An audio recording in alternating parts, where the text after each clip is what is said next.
हज़रत अली रज़ी अल्लाह ताला अन्हु के अल्फाज अक़वाल ज़रीन। इससे पहले हमारे चैनल को लाइक और सब्सक्राइब कर ले ताकि आने वाली वीडियो आप तक पहुँचे। हज़रत अली रज़ी अल्लाह ताला अन्हु ने फरमाया, अपने दिन का आगाज़ सदका देने से शुरू करो, उस दिन तुम्हारी दुआ कबूल होंगी। अच्छी बातें बताना भी सदका है। वो गलती सबसे बड़ी गलती है जिसके गलत होने का एहसास तक न हो। अपने अंदर परिंदे की तरह आजिज़ी पैदा करो जो आसमान कई बुलंदियों को छूकर भी अपनी गर्दन को झुकाकर रखता है। जिसने तुझे तेरे ऐब बताए, अगर तुझे अक्ल है तो ये बेशक उसने एहसान की इंतहा कर दी।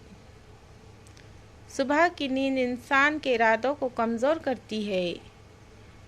मंजिलों को हासिल करने वाले कभी देर तक सोया नहीं करते। अल्लाह हाफिज़।